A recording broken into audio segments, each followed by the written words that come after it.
Bismillahirrohmanirrohim. Bir kuni Payg'ambarimiz sollallohu alayhi vasallam sahobalarni minbarning yoniga chaqirdi.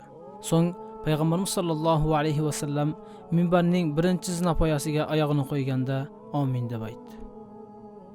Ikkinchisiga qo'yganda yana bir bor amin deb aytdi. Uchinchisiga qo'yganda ham amin deb aytdi. Shunda sahoba radhiyallohu anhumlar so'radi: "Ya Rasululloh, biz bu vaqtgacha ko'rmagan bir narsani bugun biz sizdan ko'rdik." Shunda Rasululloh sallallohu alayhi vasallam aytdi: "Minbarning birinchi zinapoyasiga oyog'imni qo'yganimda Jibril alayhissalom duo qildi. Qaysi bir odam Ramazon oyiga yetib, u insonning gunohi kechirilmasa, u insonga vayl bo'lsin." Shunda men amin dedim. Ikkinchisi, sizni atingiz, ya'ni Muhammad alayhissalomning nomi chiqqanda salovat aytmagan odamga vayl bo'lsin dedi. Men yana bir bor amin deb aytdim.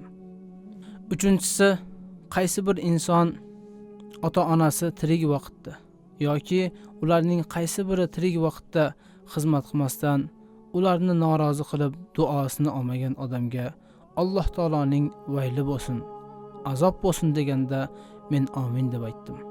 Alloh subhanahu va taolo Ramazon oyida gunohlarimizni mag'firat qilib, barchalarimizni qilayotgan ibodatlarimizni qabul qilgan bo'lsin.